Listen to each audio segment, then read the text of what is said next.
Ahoy, mateys! Welcome to Podcasts of the Caribbean, a podcast covering the world of Pirates of the Caribbean, from the theme parks to the movies and everything in between. My name is Justin Helmer, and I will be your host on this voyage through the Caribbean. It'd be too late to alter course now, mateys. Welcome back to Podcasts of the Caribbean. This is episode 19, and today we are going back into the world of the Pirates of the Caribbean comics to cover the second half of comics that were released after Curse of the Black Pearl and before Dead Man's Chest. So if you didn't listen to the first part of our comics journey, you can go listen to that one right now. That was a few episodes ago. That was a very fun episode. But on that episode, we covered everything from the Accidental Pirate, which was the very first one, all the way up to the Buccaneer's Heart, which was in 2004, the summer of 2004. So in that year, we covered all those. But in this episode, we're going to be covering the rest of the post-Curse of the Black Pearl, pre-Dead Man's Chest comics. So that includes the Duel, the Sidekick, Chain Reaction, and a whole bunch more. So this will be a very fun episode if you're interested in the comics and kind of the larger world and some short stories from the Pirates universe. So I hope you all enjoyed this episode. So the next comic that was released after the Buccaneer's Heart was The Duel, and this one came out in the August 2004 issue of the Disney Adventures magazine. And this one is pretty short, but it is a fun one with Jack Sparrow and Will Turner. So let's get right into it, and let's begin The Duel. So The Duel begins with Jack Sparrow fighting one of his old mates. This guy's name's Hawkins. Outside of the Faithful Bride in Tortuga. So Hawkins begins and he says, "Look like you've gone soft, mate. The Jack Sparrow I used to sail with would have been fighting for a share of the pretty lady's ransom instead of trying to save her." And Jack says, "Stand back, Will. I'll handle this scoundrel." And then Will says, "But Jack, he's got Elizabeth. If anything happens to her..." And then Jack butts in and says, "You may also remember that Captain Jack Sparrow you used to sail with was a better swordsman than you, Hawkins. So be a good lad and tell us where you've got Miss Swan locked up." So then Hawkins says, "It's been a long time since you taught me how to be a pirate, Jack. And since then I've learned every trick in the book." And Jack says, "I wrote that book." And then Hawkins says, "Maybe so. But I've added a few new chapters myself." And then he tries to trip Jack. And Jack says, "Oh yes, I'm beginning to see your point." As a sword is thrust into Jack's face. And I love how in the middle of this fight, Will is just chilling on a barrel right next to Jack. And Jack's like, "Any friendly advice, Will?" And then Will's like, "He's clearly stronger and faster than you. A clever swordsman might try to turn his advantage against him." And then Jack says, "Right. Prepare to be overwhelmed by my cleverness, Hawkins." And as Jack and Hawkins are fighting, there's a bunch of pirates nearby who are like, "Who do you think will win? Who cares? We're gonna rob them both either way." And Hawkins says, "I'll cut that ridiculous mop of hair off your head one strand at a time, Jack." And Jack says, "Hold on now. There's no need to get personal." And Jack's backed into a corner once again, and he asks Will for more advice. He says, "Any more friendly advice, Will?" And then Will says, "You might try cheating. You are a pirate after all." And then Jack says, "Ah, at last, a useful suggestion." So then he kicks Hawkins back. Now that Hawkins is on the ground, Jack smacks a pillar from a balcony, and he says, "There's a lot more to pirating than fancy swordsmanship, mate. A good pirate has to be resourceful, and yes, even sneaky." And after he hits that pillar, the whole balcony of the Faithful Bride comes toppling down onto Hawkins, and Jack continues and says, "Not to mention charming and ruggedly handsome. All qualities that you, sadly, are lacking. Consider that the last lesson you'll ever get from me." And then Jack walks up and puts his sword at Hawkins and says, "Now then, we were discussing Miss Swan's exact location." And a little bit later, Elizabeth smashes the window and jumps out of the building. And she's like, "What took you two so long?" He's like, "I got so tired of waiting that I had to go ahead and escape on my own." So Will and Elizabeth are reunited once again. And Jack says, "And the happy couple is reunited. How nice. Now, if you'll excuse me, I think I'll go find someone I can beat in a fair duel. I've got a reputation to protect, you know. And that is the end of the duel. So a pretty short one, but I do like this one because it's a fun sword fight with Jack. I also love the advice Will gives. It kind of somewhat harkens back to the duel in the blacksmith shop. But yeah, I like that one a lot. Very fun. So the next comic up after the duel was The Sidekick, which came out in October 2004, once again in the Disney Adventures magazine. And this one is a little strange because it's the only one of these post Curse of the Black Pearl comics that is in a different art style. I guess it was illustrated by a different team because it's very different than all the other ones. But this one's interesting, so let's get right into it. So once again, we find Jack Sparrow in Tortuga, and he's just minding his own business. And this random kid comes up, and he says, "Hey, mister, are you Jack Sparrow, the pirate?" And Jack just keeps walking. He's like, "Keep walking, Jack. Mustn't encourage him." And then the kid's like, "Well, are you? I'm Spencer Sinclair. I'm going to be a pirate someday, too." "How many planks have you walked? Have you ever had a peg leg? Why don't you cut off that weird thing stuck in your chin?" And then he says, "Come on, Captain Sparrow. Let me join your pirate crew." And then Jack's like, "My what?" "Oh, drat. I've acknowledged him." And then Spencer just says, "Please, please, please, please." And then Jack's like, "A pirate's life is not all sugar cakes and rainbows, lad. A pirate ship can be quite unpleasant. It's quite damp out at sea, for one thing." And then, out of nowhere, some pirates, who, of course, know Jack Sparrow, come up, and they say, "Ha ha, looks like old Jack has fallen on hard times." And then the other pirate says, "Is that your new crew?" Of course, referring to Spencer. And Jack's like, "Why don't you go play under an anchor or something, boy? Go on, shove off." And Jack is ready to go into this building, and Jack's like, "You just don't seem to be getting the message, boy. I'm going in here now." And Jack continues, like, "You can't come in, and I better not see you waiting here when I come out, savvy?" And Spencer's like, "Ah, now I understand what you're saying, Captain Sparrow." So a few seconds later, Spencer is looking through a window, and he says, "This is obviously some kind of pirate test. He just wants me to prove how much I really want to join his crew." Inside the building, Jack is negotiating for some money from some things that he's stolen, and one of the pirates says, "Why should I believe that this once belonged to the Queen of Spain?" And then Jack says, "Do I look like the kind of man who would lie about a thing like that?" And the pirate's like, "Yes." And Jack's like, "Fair enough, but do I also look like the kind of man who personally stole it from the Queen of Spain?" And the pirate says, "Yes. I'll give you 20 pieces of silver for it." And Spencer is still outside. He says, "Wow, the Queen of Whoops!" And he slips off the boxes he was standing on and falls through the window. So the pirates that are in that building, they're like, "Hey, where did he come from? He fell out of the sky like a bird." And the other pirate's like, "Well, this little birdie is in deep trouble because he smashed the shutters and let in the moonlight. And the moonlight shows us for what we really are. Cursed men. Take a good look, little birdie." And it reveals these pirates are all cursed skeleton pirates. So once again, the curse still remains even though it was broken in the movie. Why they kept bringing the curse back on these pirates, I don't know. So Jack defends Spencer and he says, "Leave him be, you monsters. That lad isn't the person you've been chasing across the Caribbean." And then the pirate says, "Oh yes, it is you we've come for, Jack. But when we're through with you, we'll teach that little birdie a lesson for ruining our nice surprise." And Jack says, "No, the only bird that you need to concern yourselves with tonight is Captain Jack Sparrow." And Spencer says, Don't you worry, Captain Sparrow. I know just how to handle these bilge rats. I'll just use this rope to..." Whoa, now that's why I didn't notice that this rope was tied to that. Big, heavy chandelier. And he pulls the chandelier down, the chandelier comes and crushes the skeleton pirates.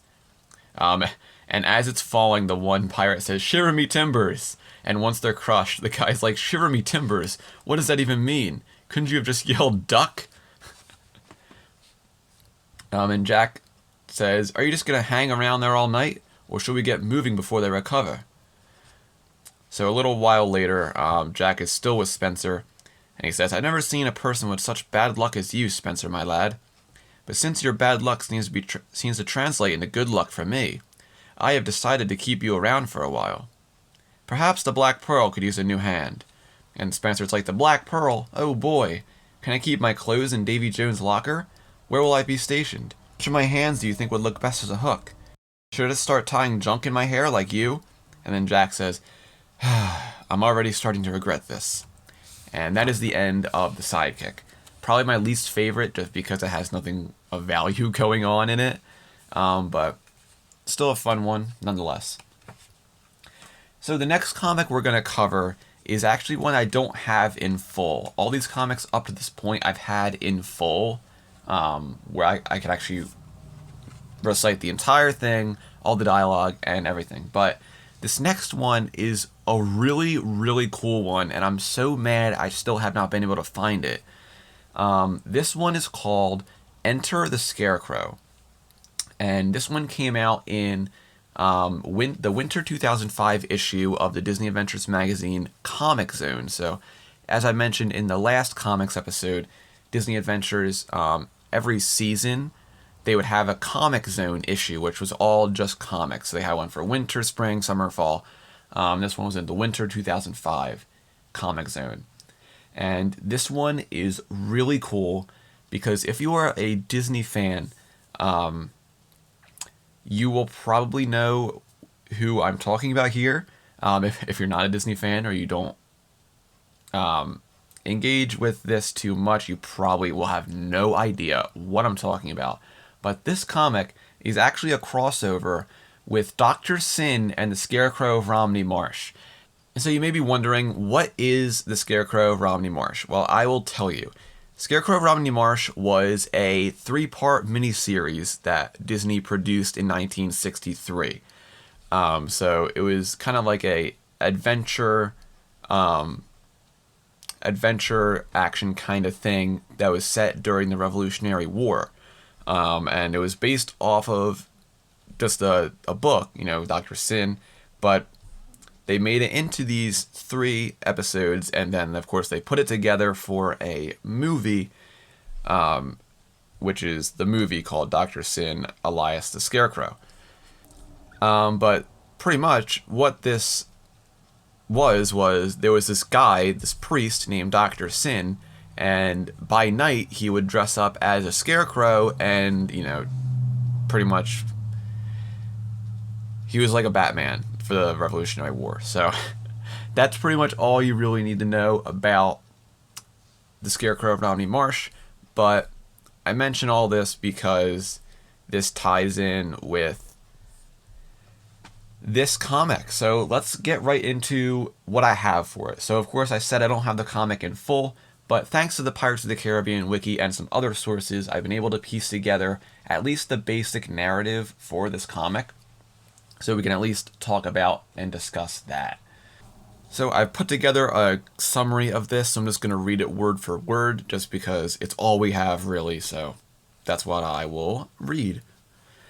So, at Smuggler's Notch, Captain Jack Sparrow has been captured and brought aboard the Achilles by Captain Oliver Randolph Pince Jones III. Pince Jones tells Jack he has direct orders from the king to eliminate all pirates in these waters. Jack then sees an old friend, Dimity Mipps, now serving aboard the Achilles. After Pince Jones sees Mipps talking to Jack, he threatens to make an example of him, but is interrupted by terrible laughter. A figure riding a horse jumps aboard the Achilles and introduces himself as the Scarecrow. The Scarecrow aims his pistol at Pince Jones and proclaims himself the Spirit of the Marsh.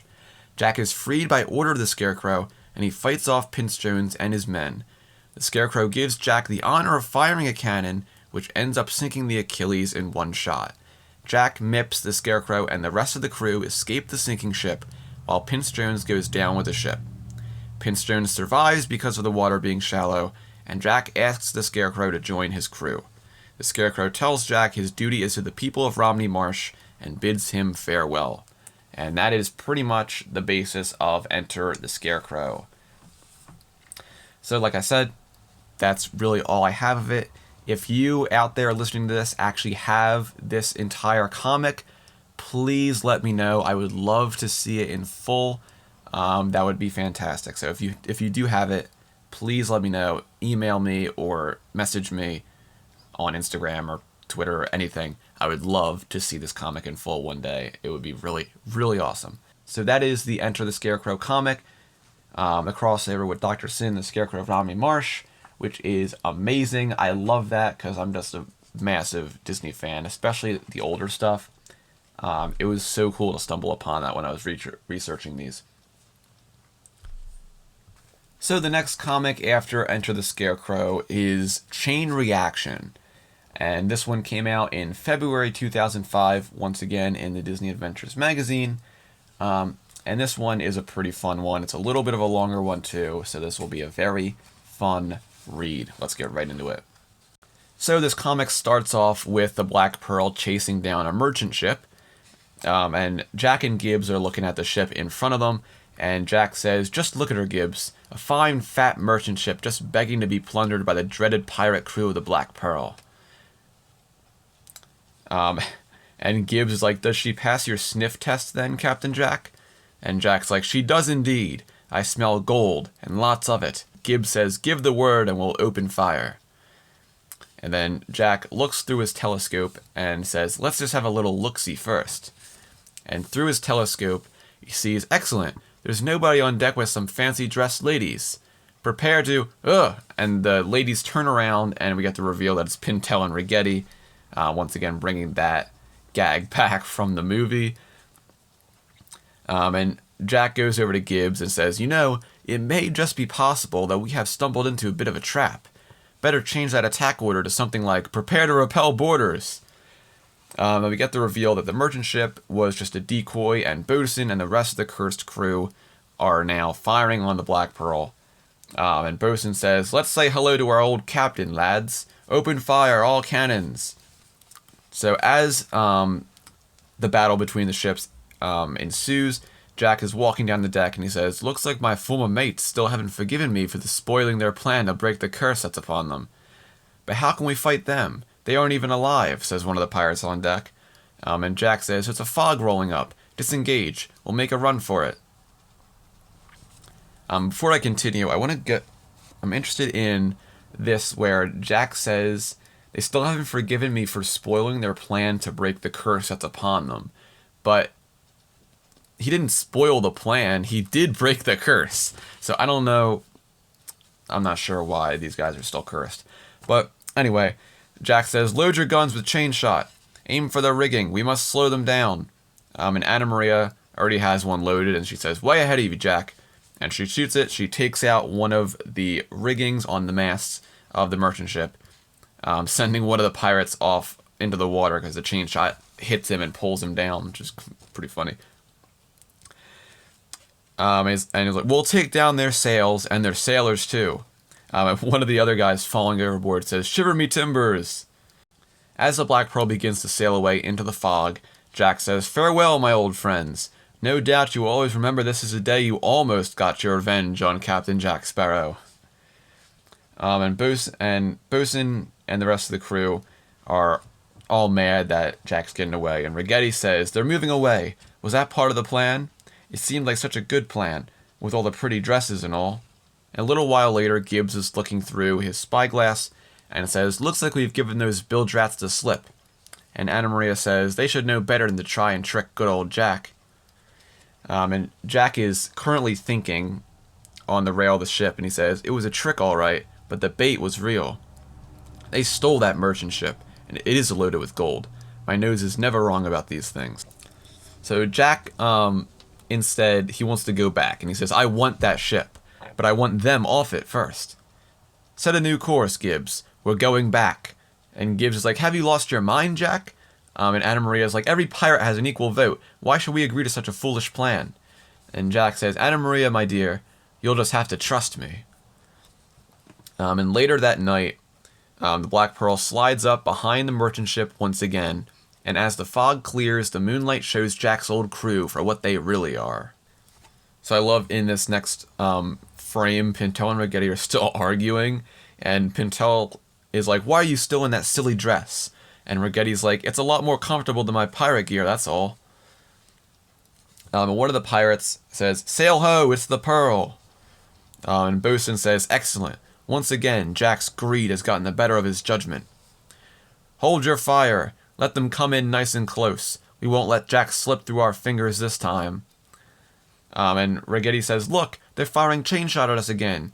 And Bosun's like, "Stand fast. That means they'll be aiming for our rigging, for all the good it will do them." And the chain shot hits Ragetti in the neck and sends him off the ship. And Bosun's like, "Of course, I could be wrong about that." And Ragetti's like, "Blast, seawater is bound to ruin this nice dress." And Bosun's like, "Take cover, mates. They're trying to drag us all overboard."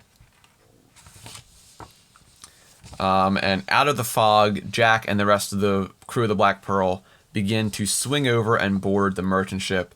And one of the pirates says, "Attack for Captain Jack and the prize." And Jack is swinging over and says, "Send them all over the side, me hearties. Let the fish pick out their inhuman bones." And Jack is currently fighting Bosun on deck. And Bosun says, You once tasted that curse that binds us to this shadowy existence. Now I'll bet you're sorry you gave it up." And Bosun has his sword right over Jack's head, and he's about to take him out. But just in the nick of time, Bosun's sent over the deck. And Jack says, "Actually, a good pirate is never sorry for anything." We get the reveal that Anna Maria shot the cannon at Bosun and sent him overboard, saving Jack's life. So Jack says, "Double thanks, since it was your luck with the chain shot that inspired this little plan. Of course, it did require a leader of vision such as myself to see his full potential." So a little while later, they push the last pirate off of the deck, and Jack says, "That's the last of those bony old beggars." And Gibbs says, "Do you think this is finally the end for them, Jack?" And Jack says, "Not very likely, but I can promise you that they won't be bothering us for quite a while. We've got their ship, and it's a very, very long walk back to dry land." And that is the end of Chain Reaction, which I think is a very fun one. This is one of my favorites. I enjoy that one a lot. So next up we have Going Overboard, which was in March of 2005. Once again in the Disney Adventures magazine. And this one, I forgot to say as well, this one also has a different art style. So not just the Sidekick, this one also has a different art style. It is very, I don't know how to describe it. It's definitely more like modern comic art style, which is kind of interesting. But this one, once again, Jack is going after a merchant ship. And it's during a storm, but it begins with Jack saying, "Hold steady, me hearties. Never let it be said that a rough sea could come between the pirate crew of the Black Pearl and a fat prize like yon Spanish galleon. This could be the biggest haul we've ever captured." And Cotton's parrot says, "What? Shiver me timbers." And Anna Maria says, "Aye, Cotton, if I understand that bird you taught to speak for you, I'd have to say you're right. From the looks of the huge storm is blowing in, this could be the biggest haul we've ever gotten killed trying to capture." Then we go aboard the galleon, and the helmsman says, "The pirates are gaining on us, Captain." And the captain says, "Take us straight into the storm, Mr. Gilligan. Only a madman would follow us into that tempest." And then a little while later, Gibbs is on the helm and he's like, "Are you a madman, Jack? We can't follow them into the storm." And Jack's like, "I won't give up our prize because of a few sprinkles of rain. Why, I'd never live it down, Gibbs. They'd start calling me Captain Sprinkles Sparrow behind my back in Tortuga. I won't be Sprinkles Sparrow, Gibbs. I just won't." But very soon, Jack's sprinkles have grown into a storm that threatens to tear both ships to splinters. So as the waves begin to crash all over the Black Pearl's deck, Anna Maria is like, "Please, Jack, we've got to turn back before it's too late." And Jack's like, "Nonsense. I don't think the really heavy stuff is going to come down for quite a while yet." And then right after that, Gibbs is like, it's a hurricane. And there's this great frame of Cotton holding on to the helm, and he's literally like levitating in the air, like he's about to be blown away.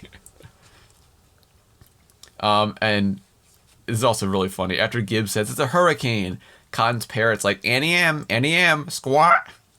So that's a great reference to the Wizard of Oz. That's kind of funny. But Jack's like, all right, so it is a hurricane. That just means they'll be calling me Hurricane Jack. Ooh, I like the sound of that. Hold your course at all costs. And then Gibbs, Anna Maria, and Cotton are talking, and Gibbs says, I say Jack has gone soft in the head. And Anna Maria says, we've got to save ourselves. And Gibbs says, abandon your posts. Grab hold of anything that's tied down. And Jack's hat flies off his head because of this hurricane. And Jack says, so that's how it's going to be, eh? I suppose I'll just have to seize that ship all by myself. And out of nowhere, a wave comes crashing over the deck and pulls Jack overboard.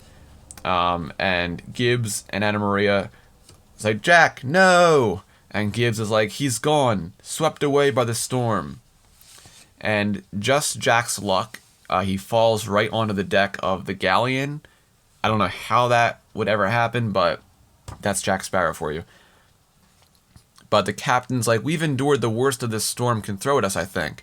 It would take a miracle for these bloody pirates to catch us now. And Jack then thuds on the deck, and the captain goes over to see what happened, and Jack's like, oh, is that you, Aunt Hazel? And the captain's like, I'm the captain, sailor. You must have fallen down out of the rigging.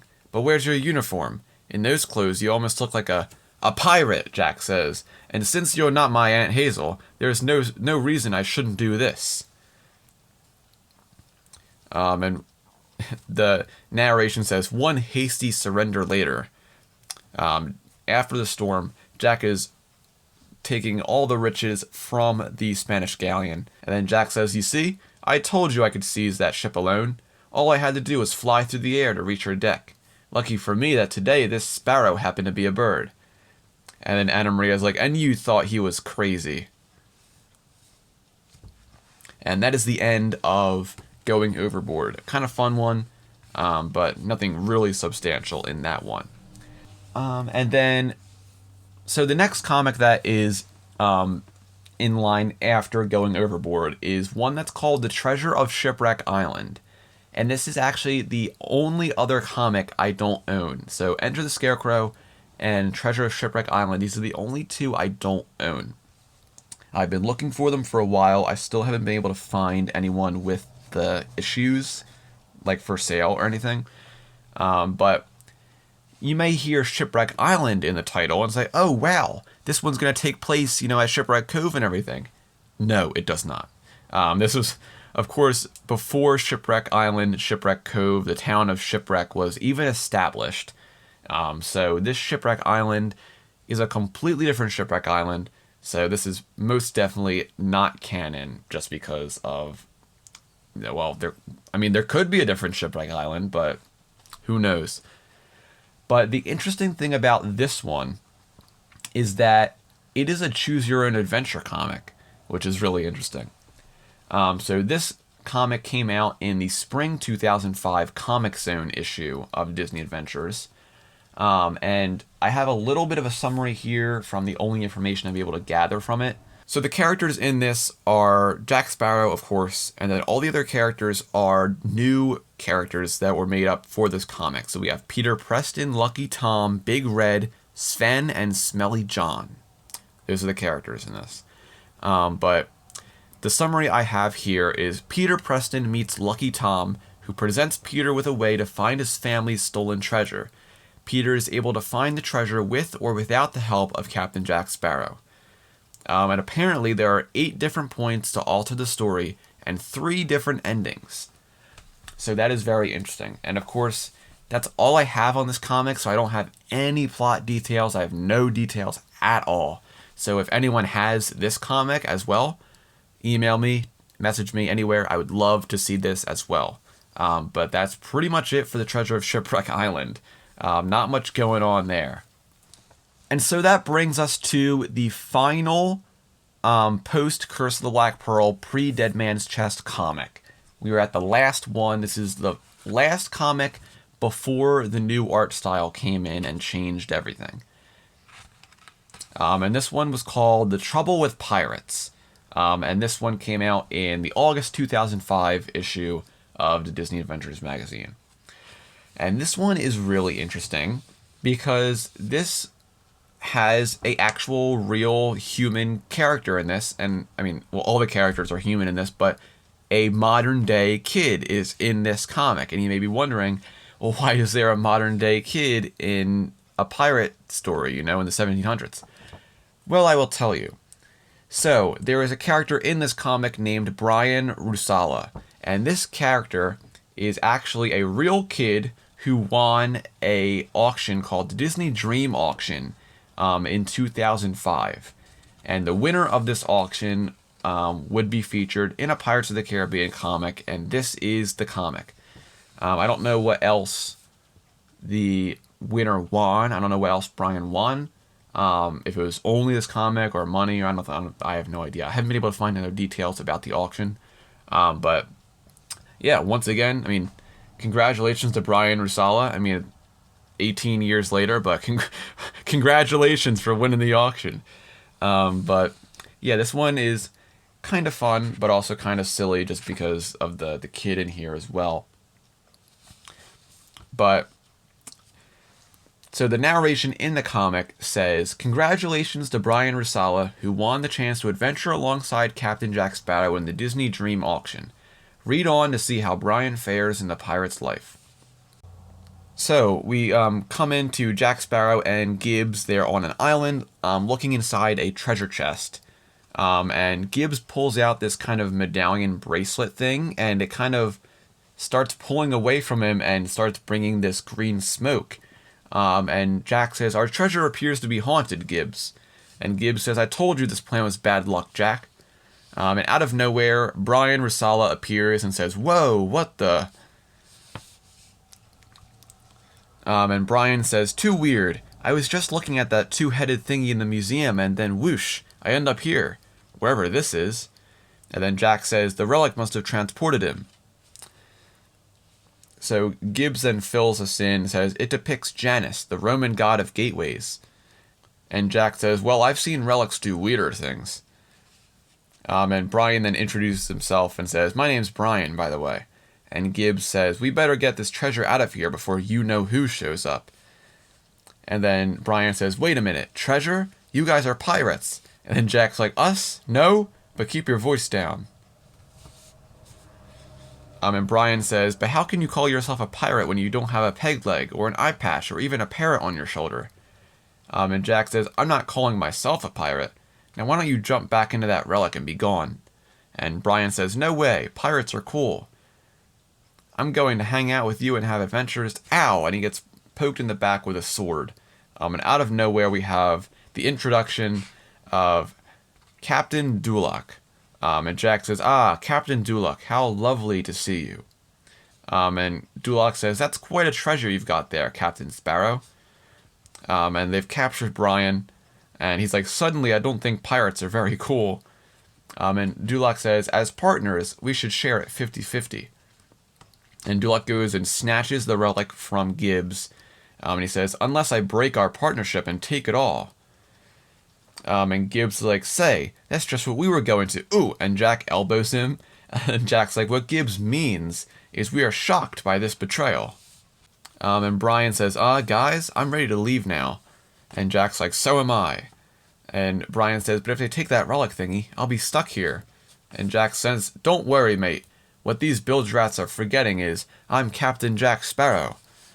And the pirates all start fighting. And Dueling and Jack are engaged in a duel. And Jack says, "Did I mention that we had no intention of sharing that treasure with you, Dueling?" And Dueling says, "Well, I had planned to betray you from the start." And Jack says, "Yes, but my actual betrayal took place first." And then Dueling replies and says, "So what? My betrayal interrupted your betrayal." And Jack pushes Dueling over Brian and trips him. And Jack says, the only pirate whose betrayal really counts is the one left standing at the end. Don't you agree, partner? And Jack has his sword pointed at Dueling, and he says, agreed. And Brian says, and now that I've got this back, I'm out of here. You pirates have exciting adventures, all right. But the trouble is, you don't have the internet, video games, baseball, or pizza. So I'm going home. So Brian disappears, and Gibbs is like, what is pizza? And Jack says, I have no idea. And that is the end of The Trouble with Pirates. Non-canon story, or maybe it could be canon, who knows. But yeah, just mainly a fun one for that kid who won the auction 18 years ago. So Brian Rosala, if you are somehow listening to this podcast, congratulations on winning the auction 18 years ago. And yeah, very cool comic you were featured in. I hope you're doing well in life. And like I said, that is the end of all of the comics that were produced after The Curse of the Black Pearl. The next comic that we would cover is going to be one that takes place with Dead Man's Chest, or not takes place with Dead Man's Chest, but came out with Dead Man's Chest. And we'll have the new art style, the Swashbuckler's art style, which I love a lot. So in part 3 of the comics, whenever this episode will be, we will be covering all of those new Swashbucklers comics that take place from Dead Man's Chest and At World's End in that era. So if you've enjoyed all of these Curse of the Black Pearl comics on the last episode and on this episode, I encourage you to go find them and read them yourself. It's very hard to find these, of course, because, I mean, they're 20-plus-year-old comics from magazines that are somewhat expensive. But if you don't want to buy them, of course, the Pirates of the Caribbean Wiki has a pretty good summary of all of these comics that I've talked about. So you can always get it there. That's going to do it for this episode of Podcasts of the Caribbean. So thank you so much for listening. If you've enjoyed this podcast and this episode, please consider leaving a rating or review for the podcast. That really helps the podcast be way easier to find for new listeners if they're looking for a bit of pirating action. But no matter what, even if you don't do anything, thank you for listening. Hope you've enjoyed this episode. I'll be back next time with a new episode talking about some more Pirates of the Caribbean. There's always some good Pirates of the Caribbean stuff to talk about. So thank you so much for listening. I'll see you next time on Podcasts of the Caribbean.